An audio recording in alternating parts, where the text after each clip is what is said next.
Hello लोगोफोर नोंथांमोनखौ आंनि बे video बा चेनेलाव खुलुमनाय बा बरायनाय थालायबाय आरोना भिडिअखौ जोबजासे नायबानो जाबाय।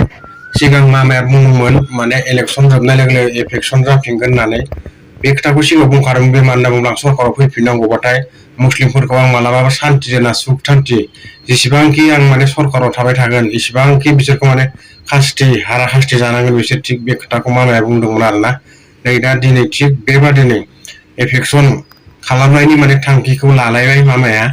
दा बेनिफ्राय बिसोर मा बुंदों बेखौ जोबजासे नायबासो बुजिसिगोन आरोना। जोबजासे नायबानो जाबाय भिडिअखौहाय। नै दाना बिसोरो मा खिथा बुंदों बांगालफोरा नायलांदो बिदिब्ला भिडिअ। পীযুষ হাজৰিকা ডাঙৰীয়াক আমি বৃহৎ ভোটত আমি জয়যুক্ত কৰিম। কিন্তু মানুহবিলাকে আমাক প্ৰতিশ্ৰুতি দিছিলে যে আমি এবাৰ বিজেপিক ভোট দিম।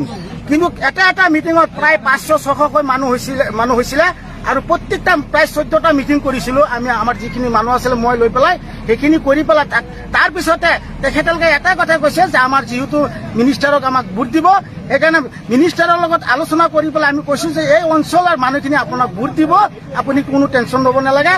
কিন্তু আমি ৰিজাল্টৰ পিছত আমি চাইছো যে আমাৰ যি মাইনৰিটি এৰিয়াত যিখিনি আমাৰ বুথ চেণ্টাৰ আছে আমাক মানে ভোট দিয়া নাই, আমাক বিজেপিত ভোট দিয়া নাই। সেইকাৰণে আমাৰ মনত দুখ পাইছো যে আমাৰ মিনিষ্টাৰ ইমানখিনি কাম কৰাৰ পিছতো যদি ভোট দিয়া নাই। এতিয়া আমি ভাবিছো আমাৰ ৰাইজে গোটেইখিনি ৰাইজে আলোচনা কৰি পুৰণা যিখিনি মানুহ ইয়াত আছিলে গোটেইখিনি আলোচনা বিলোচনা কৰি পেলাই আমি এটা সিদ্ধান্ত লৈছো যে আজি আমি ইয়াত ৰাস্তা যিহেতু প্ৰথম কাৰ্যসূচী ৰাস্তাই আমি ইয়াত যিহেতু কাটি আছো, ৰাস্তা যিহেতু ৰাস্তা চাওক আপোনালোকে কাটি আছে, আপোনালোকে ৰাস্তা যাতায়াত বন্ধ কৰি দিছো। এতিয়া যিহেতু মানুহখিনি যাব নোৱাৰে কাৰণে আমি বন্ধ কৰিছো, যাতায়াত বন্ধ কৰি দিছো আজি।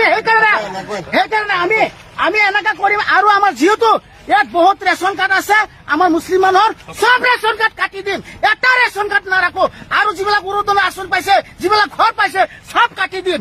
একদম আমি চৰকাৰে কি একশ্যন ল'ব আমি এতিয়া ৰাইজে একশ্যন ল'বৰ কাৰণে আমি প্ৰস্তুত হৈছো। আজিৰ পৰা আমি কাম যিহেতু আৰম্ভ হৈছে আৰু আমি যিহেতু 3-4টা ঘৰ ভাঙিম। যিখিনি মানুহ ইয়াত বসবাস কৰি আছে ইয়াত ভোটাৰ নহল সেইখিনি মানুহ আমি ইয়াৰ পৰা উচ্ছেদ কৰিম আজি প্ৰতিশ্ৰুতি কৰিছো। আৰু আমি একশ্যন আজিৰ পৰা আৰম্ভ কৰিছো।